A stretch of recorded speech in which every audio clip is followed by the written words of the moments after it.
सरकार बड़े पीर गौस पाक, मैं आपसे एक सवाल पूछना ये चाहता हूँ, आप मुझे बताएं कि शेख अब्दुल कादिर जिलानी हुजूर गौस आजम को पर्दा फरमाए हुए कितने दिन हुए? तो जैसा कि आपको पता है कि 470 हिजरी में गौस आजम पैदा हुए हैं और 561 हिजरी में आपका इंतकाल हुआ है। ये मैं हिजरी की बात कर रहा हूँ, सने ईस्वी की बात नहीं कर रहा, ये 2025 है इसकी बात नहीं कर रहा हूँ, मैं सने हिजरी की बात कर रहा हूँ, यानी आफ्टर हिजरी जो है ये 561 हिजरी है। सरकार बड़े पीर गौस पाक शेख अब्दुल कादिर जिलानी इंतकाल फरमाए हैं।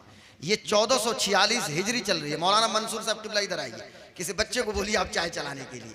हजरत मौलाना मंसूर साहब किबला जो आपके मदरसे के मुदर्रिस हैं और इस जलसे के कायद और सरपरस्त हजरत अल्लामा एजाज साहब किबला मिसबाही, वो अभी मेहमानों की ज़ियाफत में लगे हुए हैं। मैं अब मैं कुछ बात आप तक पहुंचाने की कोशिश करता हूं, बस थोड़ी देर में जरा सुनिए गौर से। मैं अर्ज ये कर रहा था कि ये 1446 हिजरी चल रही है। गौसे पाक को विसाल फरमाए हुए इंतकाल किए हुए 1-2 दिन की ये बात नहीं है, 885 साल हो गए, 885 साल।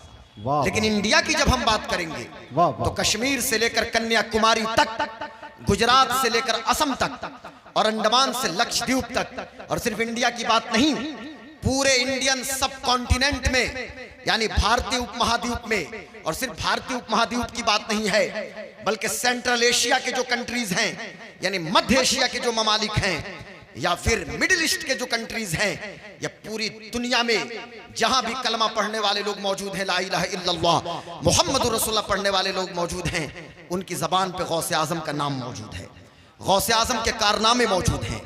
और हैरत तो उस वक्त होती है कारी एजाज साहब किबला कि जब हमारे घर के 3 साल और 2.5 साल के बच्चे जब बोलना शुरू करते हैं तो उन 2 साल के बच्चे को किसी ने गौसे आजम का नाम नहीं सिखाया, लेकिन उनकी जबान पे या गौस या गौस या गौस के नारे मौजूद होते हैं। मैं आपसे पूछना ये चाहता हूं कि उस 2 साल के बच्चे को या गौस का नारा किसने सिखाया? मेरी 3 साल की बिटिया को या गौसे आजम और या गौस का नारा किसने सिखाया? एक बूढ़ी खातून है, वो भी गौस पाक, यानी हर शख्स को पता है गौसे आजम शेख अब्दुल कादिर जिलानी गौसे आजम की बात सब लोग कर रहे हैं। आखिर वजह क्या है?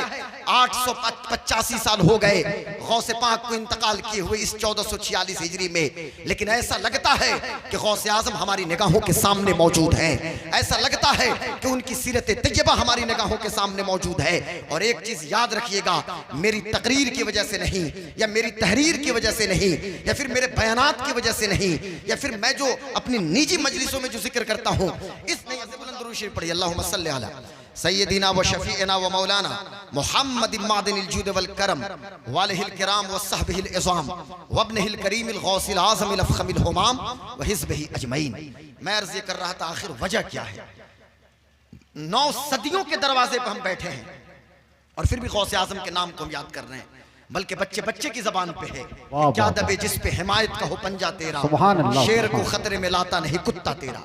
बल्कि हम तो सीना ठोक के डंके की चोट पे कहते हैं कि तुझसे दर से सग और सग से है निस्बत मुझको, मेरी गर्दन में भी है दूर का डोरा तेरा। और इस निशानी के जो सग हैं नहीं मारे जाते, हश्र तक मेरे गले में रहे पट्टा तेरा। और जब से गौसे आजम के दर के हम गुलाम हुए और गौसे आजम के दर के कुत्ते हुए, चूंकि हम मसलक के आला हजरत के नकीब हैं और आला हजरत के मसलक के चौकीदार हैं, और गौसे आजम के दर की गुलामी जब से मिली तो हमने भी सीना ठोक के कहना शुरू किया कि मेरी किस्मत की कसम खाएं, सगाने बगदाद हिंद में भी हूं तो देता रहूं पहरा तेरा। हम हिंदुस्तान में गौसे आजम के दर के पहरेदार हैं। तो आखिर क्या वजह है कि 885 साल हो गए फिर भी आपके दिलों में गौसे आजम का नाम मौजूद है और गौसे आजम की मोहब्बत मौजूद है? ये मेरी तकरीर की वजह से नहीं है, या मेरी तहरीर की वजह से नहीं है। अल्लाह तबारक व तआला कुरान मुक़द्दस के अंदर इरशाद फरमाता है, इन्नल लज़ीना आमनू व अमिलुस सालिहाती सयजअलु लहुमुर रहमानु उद्दा, कि बेशक जो लोग ईमान वाले हैं और जिन्होंने नेक अमल किया, अल्लाह तबारक व तआला लोगों के दिलों में उनकी मोहब्बत को डाल दिया। आप गौर कीजिए और समझिए, और समझने की बात है कि एक बच्चे की विलादत, मैं सिर्फ समराइज कर रहा हूं सरकार बड़े पीर की जिंदगी को, मैं उसको मुख्तसर करके पेश करने की कोशिश कर रहा हूं। एक बच्चे की विलादत होती है ईरान के जीलान की धरती पे 470 हिजरी में बच्चा शऊर इदराक की मंजिलों को तय कर रहा है। हजरत उम्मुल खैर फातिमा की गोद में हजरत सैयद अबू सालेह मूसा जंगी दोस्त के आंगन में बच्चे की उम्र 4 साल 4 महीना 4 दिन की हुई। माँ ने रस्म बिस्मिल्लाह खानी कराई। बच्चे की उम्र 6 साल हुई। ईरान के मकतब में दाखिल किया, जीलान के मकतब में। बच्चा बड़ा हो रहा है और जब 18 साल की उम्र हुई तो शेख अब्दुल कादिर जीलानी गौसे आजम अपनी अम्मी से इजाजत लेके आप वहां से बगदाद आते हैं। मदरसा निजामिया में तालीम हासिल करते हैं और 1-2 दिन तक नहीं बल्कि 10 साल तक मदरसा निजामिया में पढ़ा और उसके बाद फरागत के बाद रियाजत मुजाहदा किया है और उसके बाद फिर आप अपनी गौसियत कुबरा और कुतुबियत कुबरा का आप ऐलान करते हैं। यानी जो कुछ आपने किया सिर्फ अल्लाह के लिए, अल्लाह बस, बाकी हवस। गौस पाक ने अपने वतन को छोड़ा अल्लाह की रजा के लिए। मदरसा निजामिया में पढ़ रहे हैं ताकि अल्लाह राजी हो जाए। फरागत के बाद खिताब कर रहे हैं ताकि अल्लाह की खुशनुदी हासिल हो जाए। पूरे बगदाद नहीं बल्कि पूरे इस्लामिक कंट्रीज में मदरसों का जाल बिछा रहे हैं ताकि अल्लाह की खुशनुदी हासिल हो जाए। खानकाह में बैठ के लोगों के कुलूब का तस्किया कर रहे हैं ताकि अल्लाह राजी हो जाए। यानी हर वक्त अल्लाह अल्लाह अल्लाह। जब गौसे आजम रदियल्लाहु ताला अन्हु का इंतकाल हुआ तो अल्लाह तबारक व तआला ने उनको गुमनाम नहीं छोड़ा। पूरी जिंदगी जिसने सिर्फ अल्लाह के लिए गुजारा, कयामत तक के लिए अल्लाह ने लोगों के दिलों में उनके नाम को जिंदा कर दिया है। अब इलाका कोई होगा, मुसलमान किसी कोई कहीं के भी होंगे, लेकिन उनकी जबान पे शेख अब्दुल कादिर जीलानी का नाम मौजूद रहेगा। ये गौसे आजम की शान है। नारे तकबीर, नारे रिसालत, फैजाने गौसे आजम कॉन्फ्रेंस, मसलके आला हजरत हजरत अल्लामा गुलाम गौस कादरी। वाह वाह वाह वाह, सुभान अल्लाह सुभान अल्लाह। और मैं आपको वाज़े कर दूं, एक चीज और बड़ी अहम बात है, इसको बेटा आप गौर से सुनिए। बहुत अहम बात एक मैं करने जा रहा हूँ आपके सामने। मैं अर्ज़ कर रहा था मेरे दोस्तों, शेख अब्दुल कादिर जीलानी की जिंदगी पे मैं क्या खिताब करूं और कोई हमारे बाद आने वाला खतीब क्या खिताब करे। क़यामत कायम हो जाएगी, सबको वही कहना पड़ेगा जो सरकार आसी गाजी पूरी ने कहा कि पूछते क्या हो शहे जीला के फजाइल आसी, पूछते क्या हो शहे जीला के फजाइल आसी, हर फजीलत के वो जामे है नबूवत के सिवा। वाह वाह, नारे तकबीर, नारे रिसालत, शायर इस्लाम हजरत कारी अख्तर ज़िया मुजफ्फरपुरी, सदर इजलास हजरत अल्लामा मौलाना एजाज अहमद साहब कुल्ला मिसबाही, उलमाए अहले सुन्नत। वाह वाह, माशाअल्लाह, सुभान अल्लाह सुभान अल्लाह सुभान अल्लाह। देखिए भाई वक्त बहुत कम है, क्योंकि बिल्कुल, जो वक्त बिल्कुल, दिया गया इरशाद, है इरशाद। उसी डेडलाइन उसी वक्त के मुताबिक हम हजरत अल्लामा मुफ्ती, अब आगे की तरतीब क्या मुझे नहीं पता, लेकिन वाह वाह, हम सब की ख्वाहिश है कि वाह, पहले हजरत अल्लामा मुफ्ती हम्माद साहब क़िबला का बयान हो जाए, बिल्कुल, जवाब बयान, और उसके बाद हमारे फैज़ बिल्कुल बिल्कुल वही तरतीब मोहम्मद अली फैजी साहब क़िबला मुकम्मल उनको वक्त दे दिया जाएगा अल्हम्दुलिल्लाह। तो मैं अर्ज़ कर रहा था, एक बात सुन लीजिए, आप गौर से सुनिए कि पूछते क्या हो शहे जीला के फजाइल आसी, हर फजीलत के वो जामे हैं। सुभान अल्लाह सुभान अल्लाह। हजरत अल्लामा मुफ्ती रियाज अहमद साहब कुल्ला मिसबाही, माशाअल्लाह। हजरत अल्लामा मुफ्ती रियाज साहब कुल्ला मिसबाही तशरीफ ला रहे हैं, आइए हजरत। तो मैं अर्ज़ कर रहा था मेरे दोस्तों, मेरे बुजुर्गों, मेरे भाई, वाह वाह वाह, शेख अब्दुल कादिर जीलानी गौसे आजम, हम उनकी पूरी जिंदगी पे हम खिताब नहीं कर सकते। बस एक बात मैं आपके सामने रखने की कोशिश कर रहा हूँ, चूंकि आपने अपने गांव शेखपुरा में मदरसा, ये जो मदरसा है मदरसा गौसिया, नहीं गौसिया भी लिखा है ना, मदरसा गौसिया आजमिया, तो मदरसा गौसिया आजमिया ये गौस पाक से मंसूब ये मदरसा है और ये अदारा है। हमारे शेख अब्दुल कादिर जीलानी गौसे आजम, इन्होंने मदरसा निजामिया में इल्म हासिल किया। मैं गौर कर रहा था कि ये मदरसा निजामिया कौन सा इदारा है। ये मदरसा निजामिया वो मदरसा है कि जिसके फाउंडर सल्जूकी बादशाह जो थे अल-परसलान, उसके एक वजीर थे निजामुल मुल्क तूसी, उसने इसकी बुनियाद डाली थी मदरसा निजामिया की। और आप हैरान हो जाइएगा, आज जैसे इंग्लैंड में कैम्ब्रिज है, ये बड़ी बात मैं कह रहा हूं, आज जैसे ऑक्सफोर्ड है, अमेरिका की हार्वर्ड यूनिवर्सिटी है, ये अमेरिका के मैसाचुसेट्स यूनिवर्सिटी ऑफ अमेरिका है, ये Massachusetts technology university of America है, या दुनिया की टॉप मोस्ट यूनिवर्सिटीज आज जो मौजूद हैं, उस मुकाबले की यूनिवर्सिटी ये यूनिवर्सिटी निजामिया जो मदरसा निजामिया था उस मुकाबले का था, और उस मुकाबले की यूनिवर्सिटी थी। वहां शेख अब्दुल कादिर जीलानी ने जब आपने दाखिला टेस्ट दिया, मेरे गौस पाक ने, मेरे गौस पाक, और ये सिर्फ इसलिए आप तो पैदाइशी गौस हैं, आप तो आलम अरवाह में भी थे तो गौस थे, आप तो वहां भी कुतुब थे, लेकिन 10 साल आपने मशक्कतों को बर्दाश्त किया इल्म दीन के रास्ते में, और तकालीफ को बर्दाश्त करके अहले दुनिया को यह दर्स दिया कि दीन के रास्ते में मशक्कतों को बर्दाश्त करना पड़ेगा। इन्हीं पत्थरों पे चल के अगर आ सको तो आओ, मेरे घर के रास्ते में कोई कशकशा नहीं है। आपने इल्म हासिल किया, और इल्म हासिल करने के बाद आपने फरमाया कि दरस्तुल इल्म हत्ता सिरतु कुतबा व निलतु सादा मिन मौलल मवाली, मैंने इल्म हासिल किया और इतना इल्म हासिल किया कि मैं दर्जे कुतुबियत तक पहुंच गया। अभी आप तो पैदाइशी कुतुब हैं, लेकिन आप लोगों को मोटिवेट करने के लिए कह रहे हैं कि ये जो मुझे मनसब मिला है ये अल्लाह तबारक व तआला की मर्जी और उसकी खुशनुदी के मुताबिक अल्लाह ने हमें मनसब अता फरमाया है। मैं आपको बताना ये चाहता हूँ, गौसे आजम की ये जिंदगी हमें बता रही है कि हमें तालीम को आम करना पड़ेगा, गली मोहल्ले में मकातिब कायम करने पड़ेंगे, मदरसों की बुनियाद डालनी पड़ेगी। और मैं आपसे कहना ये चाहता हूँ, बड़ी यूनिवर्सिटीज से ज्यादा जरूरी ये है कि जिस तरह ईसाई मिशनरियों ने मेहनत की और गली मोहल्लों में उन लोगों ने कन्वेंट कायम किया, आज किंडरगार्टन हो, आज नर्सरी हो या एलकेजी हो या यूकेजी हो, छोटे छोटे स्कूल्स उन्होंने हर मोहल्ले में कायम कर दिया। मैं आपसे पूछना ये चाहता हूँ, आज मेरा बेटा किंडरगार्टन में पढ़ने जा रहा है, मेरी बेटी यूकेजी में पढ़ने जा रही है या मेरी बेटी नर्सरी में पढ़ने जा रही है, और फिर उसके बाद जब यही बेटे बड़े हो रहे हैं, यही बच्चियां बड़ी हो रही हैं, तो फिर हम कहना शुरू कर रहे हैं कि इस पे दूसरे लोगों का असर पड़ गया है। मैं आपसे पूछना यह चाहता हूं, हमने कितने मकातिब खोले हैं, हमने गांव मोहल्ले में कितने मदरसों को कायम किया। आप कहते हैं एजुकेशन एजुकेशन एजुकेशन, मैं कहता हूं नाउएडेज मौजूदा दौर में एजुकेशन का इतना इंपोर्टेंस है और इतनी अहमियत है कि आज हर मोहल्ले की मस्जिद में एक लाइब्रेरी की जरूरत है। आप मस्जिद तो बना ले रहे हैं, मार्बल मकराना से मंगा के वहां मार्बल लगा ले रहे हैं, तरह तरह के डेकोरेशन मस्जिद को सजा दे रहे हैं, लेकिन मस्जिद में आपने लाइब्रेरी को क्यों नहीं कायम किया?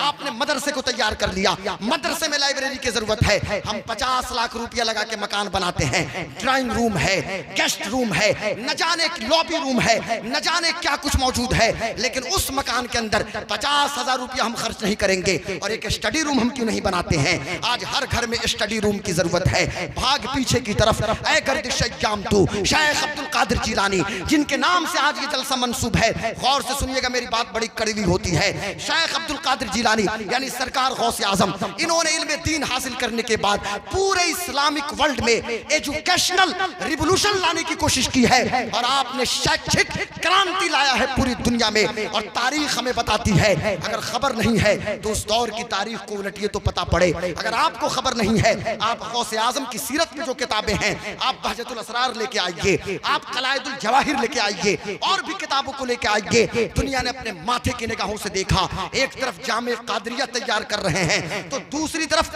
अपने शागिर्दों को तैयार किया है। और अफराद साजी किसको कहते हैं? अफराद को जो आपने तैयार किया और अफराद साजी करके पूरे इस्लामिक वर्ल्ड में अपने शागिर्दों को फैलाया है। और हैरत बालाए हैरत तो ये है, मुफ्ती अफरोज साहब किबला, अल्लामा मुफ्ती रियाज साहब किबला, हैरत तो दुनिया उस वक्त हैरत में पड़ गई थी कि जब सुल्तान सलाहुद्दीन अय्यूबी बैतुल मुकद्दस की बाजियाबी के लिए अपनी फौज लेके फिलिस्तीन की तरफ मिस्र से कूच किए हैं, तो उस मुकद्दमतुल जैश में सबसे बड़ी जमात किसी की थी? गौसे आजम के शागिर्दों की जमात। तुम कहते हो कि गौसे आजम ने सिर्फ मुर्गा फातिहा कर दीजिए, ये सिर्फ मुर्गा जिंदा किया। नारे तकबीर, नारे रिसालत, फैजाने गौसे आजम। और मुझे कहने दिया जाए, और मैं डंके की चोट पे सीना ठोक के बोलता हूं कि लाओ मिसाल गौसे आजम जैसी पर्सनालिटी की, कि जिन्होंने सबसे ज्यादा एजुकेशन के महाज पे काम किया है। और आपने जगह जगह मकातिब खोले, अपने शागिर्दों को हुक्म दिया। आज हम फिलिस्तीन को याद नहीं करते, गाजा पट्टी हमारी निजी मजलिसों में हम गाजा का तस्करा इसलिए नहीं करते कि हमारे दस्तरखान पे चिकन चंगेजी है, मटन कोरमा है। मेरा बेटा जुबैल में है, दम्माम में है, रियाद में, कसीम में, यम्बू में, हायल में, बदर में, तब्बूक में, दम्माम में, हफर अल बातिन में, वहां से रियाल आ रहे हैं। हमें खबर नहीं क्या हो रहा है। मैं पूछना ये चाहता हूं आप हजरात से, हमने रफा को याद किया?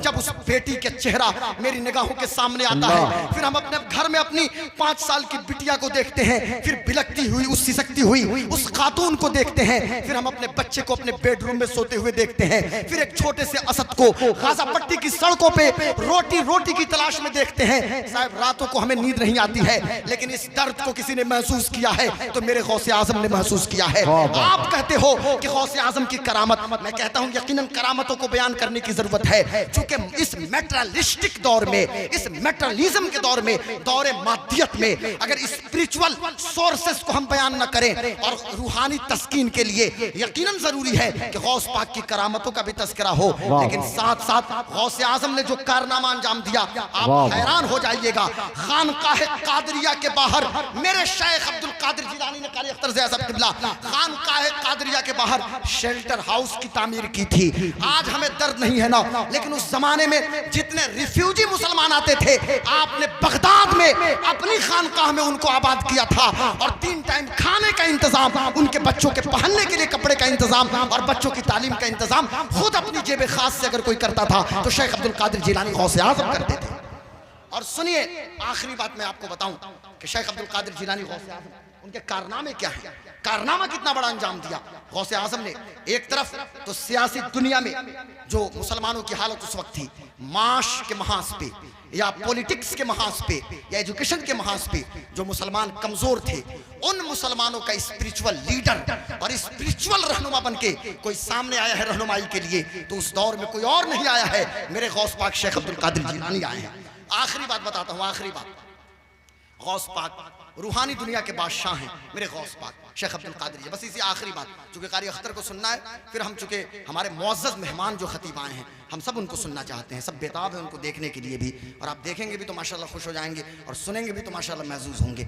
मैं अर्ज़ कर रहा था मेरे दोस्तों, मेरे बुजुर्गों, मेरे भाइयों कि शेख अब्दुल कादिर जिलानी मेरे गौस पाक, मेरे गौस पाक, भाई आपके भी गौस पाक है ना, हमारे हम सब के गौस पाक, बोलिए कि हमारे गौसे पाक, हाँ हमारे गौसे पाक, आगे से पीछे तक आवाज़ है, मेरे गौसे आज़म, गुलाम गौसे आज़म बेकसो मुस्तर नमी मानत, अगर मानत शबे दीगर नमी मानत।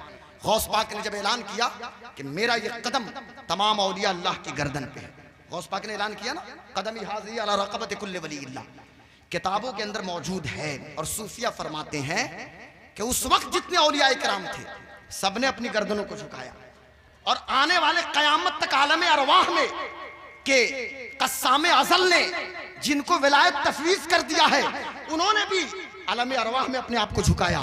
लेकिन जो मौजूद थे, किसी ने अपने सर को झुकाया, किसी ने अपनी गर्दन को झुकाया। जहां जहां आवाज पहुंची सब झुकते गए। ये आवाज गजनी के पहाड़ी में आई तो गरीब नवाज भी झुक रहे हैं, ये आवाज मारहरा आई, मारहरा के मशाइख भी झुक रहे हैं, बदायूं आवाज आई, बदायूं के लोग झुक रहे हैं, ये आवाज कालपी आती है, वहां भी झुक रहे हैं। यानी जहां जहां आवाज पहुंची वहां के मशाइख ने सरे नियाज खम किया है। लेकिन जब ये आवाज बरेली की धरती पे हुजूर मुफ्ती आज़म हिंद मुस्तफा रजा खान तक पहुंची, किसी ने कहा मैं अपनी गर्दन को झुकाता हूं, किसी ने सर को झुकाया, किसी ने आंखों को झुकाया, लेकिन आला हजरत के बेटे पुकार उठे, ये दिल, ये जिगर, ये आंखें, ये सर है, ये दिल, ये जिगर, ये आंखें, ये सर है, जहां चाहो रखो कदम गौसे आज़म। ये दिल भी आपका है, ये जिगर भी, ये आंखें, ये सर, सब कुछ आपका है, आप जहां चाहिए आप कदम रखिए गौस पाक। इस तरह मैं कहना ये चाहता हूँ, गौस पाक से आप अकीदत रखते भी हैं तो उनकी तालीमात पे अमल भी कीजिए। तो उनका पैगाम ये है, तालीम को आम करना, एजुकेशनल क्रांति लाइए भाई, इसी में कामयाबी है। और हमारे इस फैज़ान गौसे आज़म का पैगाम भी यही है कि हम हर जगह मकातिब, मदारिस और लाइब्रेरीज को हम कायम करें और पढ़ने लिखने का एक माहौल बनाएं, लिखने पढ़ने का, पढ़ने लिखने या लिखने पढ़ने जो भी समझे उस तरह का माहौल बनाएं। मेरी तकरीर का पैगाम बस यही है कि जिंदगी ये नहीं है किसी के लिए, जिंदगी है नबी की, नबी के लिए। ना समझ मरते हैं जिंदगी के लिए, जीना मरना है सब कुछ नबी के लिए। मसलके आला हजरत पे कायम रहो, जिंदगी दी गई है इसी के लिए। मसलके आला हजरत सलामत रहे, एक पहचान दीन नबी के लिए। अख्तर कादरी खुल्द में जा बसे, खुल्द वाह हर एक कादरी के लिए। वमा अलैना इल्लल बला।